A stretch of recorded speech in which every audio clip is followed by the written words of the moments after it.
The Earth Chronicles, Shadows of the Void, Books 4 to 7, written and narrated by J.J. Green.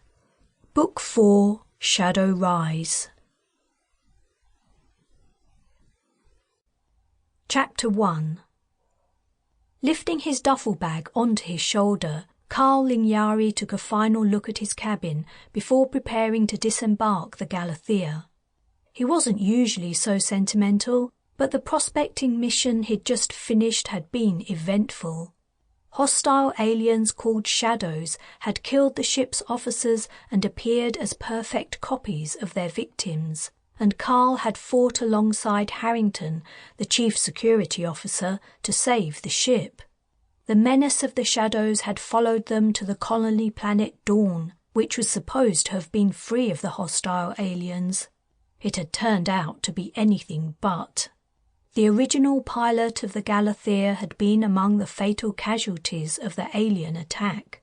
For Carl, this meant he had gained precious flight hours piloting a starship, though it was the worst way for the opportunity to occur. He intended to put the experience to good use. He would pay his folks at home in Australia a brief visit, then he would apply for a full pilot's position and go touring the stars again. "You all right in there, mate?" He directed the question at his duffel bag. A pair of bright eyes peeked through the half-open zip.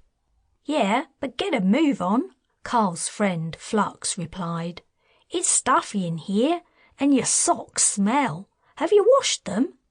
An alien resembling a cross between a sugar glider and a bat, Flux was hiding, ready for the disembarkation inspection. Pets were banned aboard ship. Not that Flux considered himself a pet, and prospecting crews weren't allowed to bring anything back that they hadn't taken with them when they departed Earth territory, especially not any alien life forms. Strictly speaking, this meant Flux should have been safe from confiscation because Carl had smuggled him aboard when they'd set off. But the higher-ups in Deep Space Customs wouldn't see it that way. Flux would have to hide, and Carl would employ a special signal an old girlfriend who worked in customs had taught him. The signal would guarantee that his bag wouldn't be inspected. His door chimes sounded. Harrington was waiting outside, looking stormy. "What's up?" asked Carl as he left the cabin and closed the door for the final time. "Haven't you received Haggerty's message yet?" Harrington replied. "Check your interface." Carl unzipped. Sample complete. Ready to continue?